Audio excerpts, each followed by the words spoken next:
Hi, I'm Patrick King.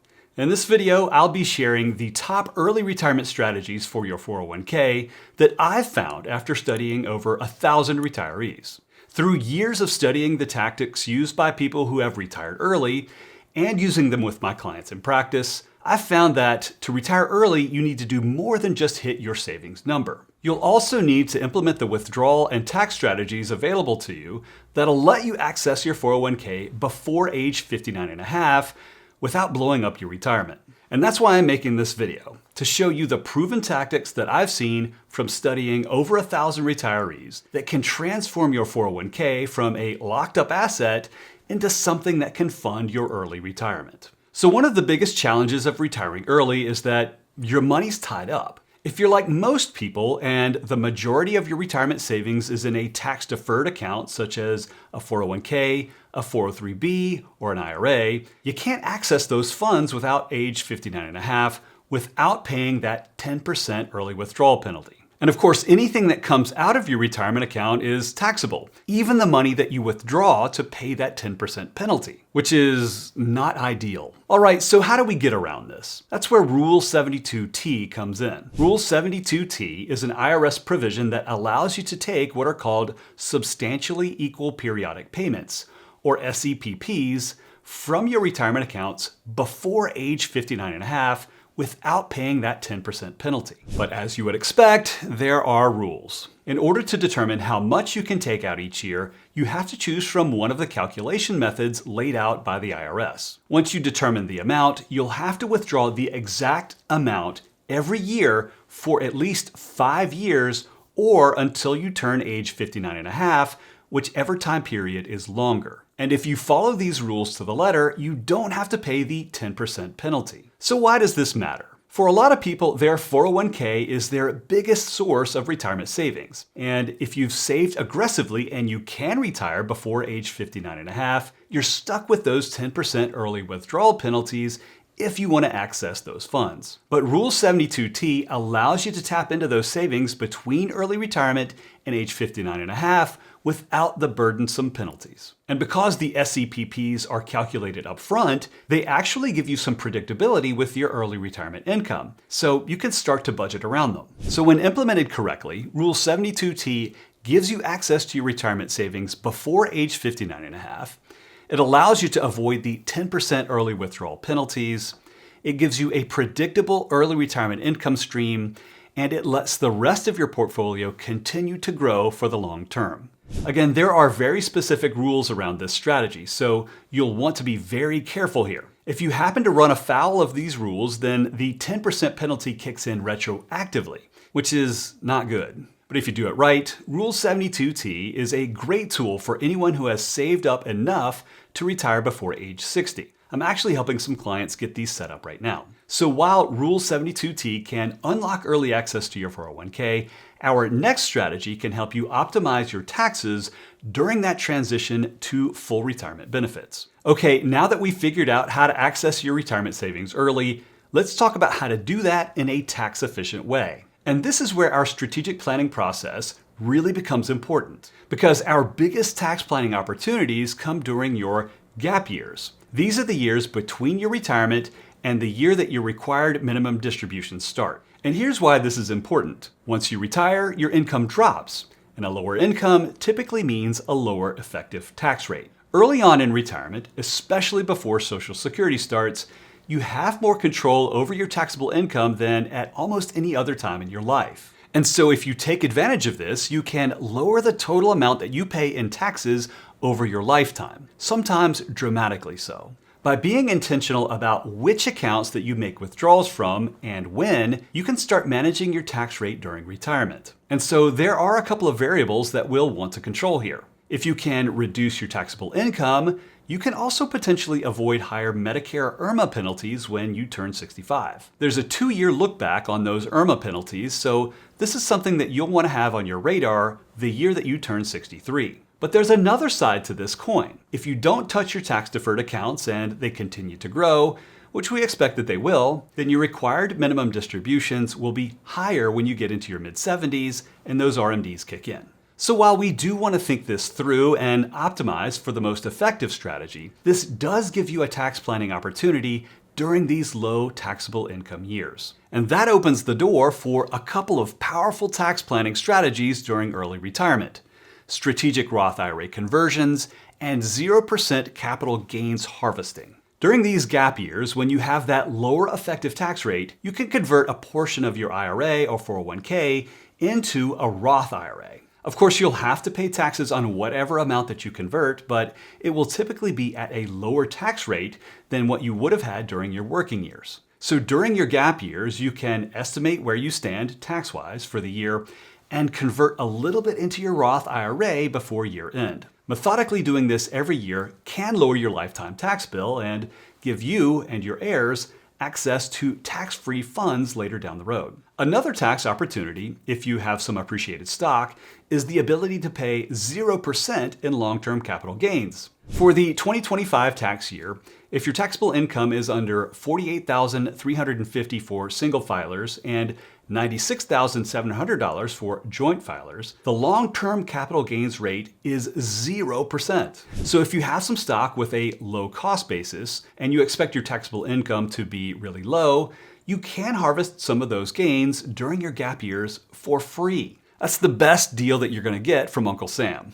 Of course, these strategies are a lot harder if you've set up those SEPPs, which are taxable. So definitely consult with your CPA before implementing any of this. But you may have already noticed that we're actually increasing the amount that you pay in taxes during these first few years of retirement. Patrick, why are you telling me to pay more taxes? Of course, this isn't necessarily intuitive, but by paying a little bit more early on when you're in a lower tax bracket, you potentially do a couple of things. You lower the amount of tax-deferred investments that will be subject to RMDs in the future, and you lower the overall amount of taxes that you pay over your lifetime. And so that's what we're trying to do here. Bridge that gap between retirement and when your RMDs or other sources of income like pensions and Social Security kick in. Unfortunately, these strategies don't work for everyone, so you need to run the numbers. And you need to realize that whenever you do these conversions, you're going to be stroking a check to the IRS the following April. Not everyone is comfortable with that. But when it comes to your taxes, we want to play chess, not checkers. Okay, so how do you buy groceries while you're doing all of this? This is where having multiple types of accounts pays off. Your taxable brokerage account, if you have one, becomes your go-to income source during those first few years of retirement. You can draw from your brokerage account while you're making these strategic Roth IRA conversions, all while keeping your taxable income low enough to pull off some of these strategies. So where you take your withdrawals from matters. And knowing that leads us to our next questions. If you have different types of accounts, then in which order should you use them? A lot of retirees don't think too much about which accounts they use first in retirement. Usually it's just a matter of taking money out of the biggest one. But pulling your retirement withdrawals from the right accounts and in the right order does make a difference. For most retirees, it's best to start by using your taxable brokerage accounts. Why? Because every dollar that you don't touch in your tax-deferred or Roth accounts keeps growing without being taxed. Now that means more compounding, more time for the markets to work in your favor, and ultimately a portfolio that should last longer. And while there will be some tax impact involved with using your taxable account early on for your retirement expenses, maybe you have some long-term gains or losses, it will have a much lower impact on your taxes than withdrawals from a retirement account. So when you finally get to the point of depleting your taxable investments, it's time to shift into phase 2 of this sequencing strategy, your tax-deferred retirement accounts such as your IRAs or 401ks. Hopefully, at this point, your tax-deferred accounts should have had several years of growth and compounding while you were taking withdrawals from your taxable account. And last in this sequence of accounts, should you need them, would be your tax-free Roth accounts. Since any withdrawals are tax-free, we want to give them as much time as we can to grow and compound. So this order, taxable first, then tax-deferred, then tax-free, tends to be the most efficient sequence for the vast majority of retirees. And when you get it right, you're not just minimizing your lifetime tax bill, you're extending the life of your portfolio. Because every dollar that you don't send to the IRS is a dollar that keeps growing and compounding for you. If you get this sequence wrong, you could trigger more taxable income, unintentionally pushing yourself into a higher tax bracket, and before you know it, your withdrawal rate is higher than it needs to be. Now that we've talked about withdrawal sequencing, if you're wondering how to implement these early retirement strategies for your specific situation, then click on the link below to book a call, and we'll talk about creating an early retirement plan for you. Okay, so most people come at retirement planning this way. They say, I'll save up, I'll invest, and someday, hopefully, it works out. But hope is not a strategy, especially if you want to retire early. Or they'll use the good old 4% rule to figure out how much that they could spend. But that approach tends to be overly conservative. And so our 4%ers miss out on enjoying the fruits of their labor. So let's approach this from another direction. We'll pick an age that you want to retire. And let's pick something that you're maybe not sure is possible to pull off. Let's say it's age 55. So from there, we'll start to back into what needs to happen to make this work. If you retire at 55, you've now got 4.5 years before the IRS thinks it's okay for you to start using your 401k at age 59.5. It is your money after all, right? Okay, so now we have to figure out how much you'll need each year to pay the bills, which accounts that'll come from, and how all of this is going to affect your taxes. By drawing that line in the sand at age 55 and backing out the numbers from there, that helps us start building a strategy to make all of this happen. And if 55 is not feasible, then we can go back and iterate the plan until we figure out something that does work. Maybe you'll need to back off on your pre-tax savings and start building up a taxable brokerage account. Maybe we use Rule 72T to get early access to your 401k. Maybe you just need to push retirement back a year or two. Whatever we end up going with, I like this top-down, iterative approach a little bit more than saving up until your Monte Carlo score reaches 100%. Doing it this way gives us more runway to see planning opportunities ahead of time. I think it also encourages people to retire earlier since there's a plan in place that we're actively working toward. By the time that you retire, you'll already have an idea of what all of these cash flows look like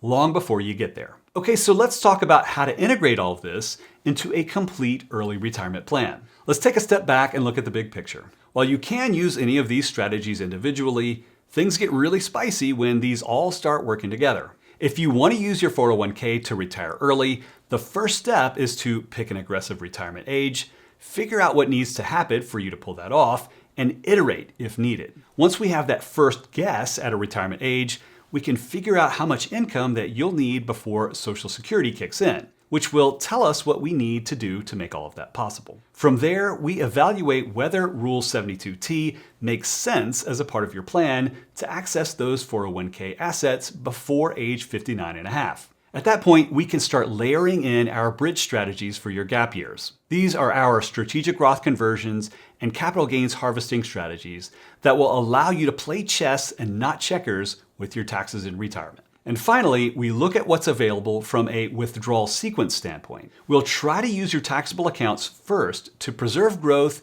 in your tax-deferred and tax-free accounts where we can. With this framework, we now have a way to tap into your 401k for early retirement rather than just assuming that it's locked up until you turn 59.5. But of course, this is something that needs to be monitored closely. Making a mistake with your Rule 72T SEPPs can undo all of that hard work and land you with retroactive penalties. And for some people, those strategic Roth conversions can really save a ton in taxes. But for others, they can be counterproductive. It's really something that you need to review annually. And yes, this is where working with a professional can be incredibly helpful. Okay, now that I've shown you the top strategies that I've seen to use your 401k to retire early, you can take your 401k from a locked up asset and turn it into an early retirement cash flow machine. If you want help implementing these 401k early retirement strategies in your retirement plan, then click on the link below to book a call and see if we're a good fit.